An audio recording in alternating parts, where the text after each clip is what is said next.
ಬೆಂಗಳೂರು ನಗರದ ಯಶವಂತಪುರ ಪ್ರದೇಶದಲ್ಲಿ ಪ್ರತಿ ತಿಂಗಳು ಉಚಿತ ಆಯುರ್ವೇದ ಸಿದ್ಧೌಷಧಿ ಕಣ್ಣಿನ ಚಿಕಿತ್ಸಾ ಶಿಬಿರವನ್ನು ಆಯೋಜನೆ ಮಾಡಲಾಗುತ್ತೆ. ಯಶವಂತಪುರದ ಓಂಕಾರ್ ಇನ್ಸ್ಟಿಟ್ಯೂಟ್ ಆಫ್ ಫೈನ್ ಹಾಗೆ ಇವತ್ತು ಸಂಜೆ ಕೂಡ ಕಾರ್ಯಕ್ರಮ ಬಹಳ ಅದ್ದೂರಿಯಾಗಿ ನಡೆಯಿತು. ಪಾರಂಪರಿಕ ಸಿದ್ಧ ವೈದ್ಯರಾದ ಮುತ್ತು ಕೃಷ್ಣನ್ ಹಾಗೂ ತಂಡದವರು ಈ ಶಿಬಿರವನ್ನು ನಡೆಸಿದ್ದಾರೆ. ಈ ಶಿಬಿರದಲ್ಲಿ ವಿಶೇಷ ಸಿದ್ಧ ಔಷಧೀಯ ಹನಿಗಳನ್ನು ಕಣ್ಣುಗಳಿಗೆ ಹಾಕಲಾಗಿತ್ತು. ಕಣ್ಣಿನ ನರಗಳ ದೌರ್ಬಲ್ಯ ನಿವಾರಣೆ, ಕಣ್ಣುಗಳಲ್ಲಿ ಪೊರೆ, ಕಡಿತ, ಹತ್ತಿರ ಹಾಗೂ ದೂರದ ದೃಷ್ಟಿ ಸಮಸ್ಯೆಗಳ ಸುಧಾರಣೆ ಸೇರಿದಂತೆ ಹಲವು ಪ್ರಯೋಜನಗಳಿದ್ದಾವೆ ಅಂತ ಹೇಳಿ ಆಯೋಜಕರು ತಿಳಿಸಿದ್ದಾರೆ.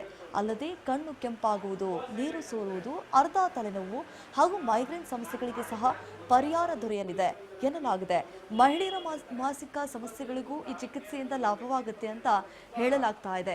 ಈ ಚಿಕಿತ್ಸೆಯಿಂದ ಯಾವುದೇ ರೀತಿಯ ಅಡ್ಡ ಪರಿಣಾಮಗಳಿಲ್ಲ ಅಂತ ಹೇಳಿ ತಂಡ ತಿಳಿಸಿರುವಂಥದ್ದು. ಸಾಕಷ್ಟು ಬಡ ಜನಗಳಿಗೆ ವೀರಶೈವ ಸಂಘದಿಂದ ಈ ಕಾರ್ಯಕ್ರಮವನ್ನ ಮಾಡಿಕೊಟ್ಟಿದ್ದಾರೆ, ಅನುಕೂಲ ಆಗಲಿ ಅನ್ನುವಂತಹ ಕಾರಣಕ್ಕಾಗಿ.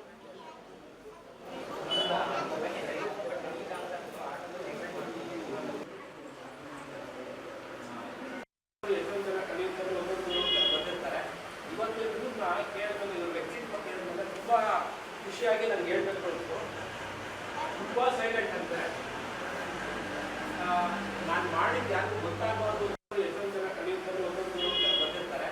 ಇವತ್ತು ಕೇಳಿದ್ರೆ ವ್ಯಕ್ತಿತ್ವ ಕೇಳಿದ್ರೆ ತುಂಬ ಖುಷಿಯಾಗಿ ಎನರ್ಜಿ ಕಳ್ಕೊಳ್ತೀವಿ. ಆ ಎನರ್ಜಿನ ಎನರ್ಜೈಸ್ ಆಗೋಕ್ಕೆ ಈಗ ನಿಮ್ಮಲ್ಲಿ ಎನರ್ಜಿ ಬಂದಿರುತ್ತೆ. ಅಂದರೆ ಏನೇ ಕೊಟ್ಟಿರೋಂಥ ಔಷಧಿಗಳು ನಿಮ್ಗೆ ರಿಸೀವ್ ಆಗುತ್ತೆ ಅನ್ನೋದು ಅಂದರೆ ಈ ಒಂದು ಅಲರ್ಟ್ನೆಸ್ ಎಕ್ಸಿದೆ ಅಷ್ಟೇ. ಓಕೆನಾ? ಸಾಮಾನ್ಯವಾಗಿ ನಾವು ಈಗ ಬಂದಿರೋರಿಗೆ ಒಂದು 4 ಏನು ತಿಳ್ಕೊಳಕ್ಕೆ ಹೇಳ್ತೀವಿ ಅಂದರೆ ಔಷಧಿ ಹಾಕಿಂದ ಮಿನಿಮಮ್ 3 ರಿಂದ 4 ಅವರ್ ಮೊಟ ಬೆಳಿಬಾರ್ದು. ಓಕೆನಾ?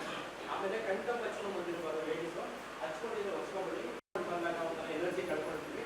ಆ ಎನರ್ಜಿನ ಎನರ್ಜೈಸ್ ಆಗೋಕ್ಕೆ ಈಗ ನಿಮ್ಮಲ್ಲಿ ಎನರ್ಜಿ ಬಂದಿರುತ್ತೆ. ಅಂದರೆ ಏನೇ ಕೊಟ್ಟಿರೋಂಥ ಔಷಧಿ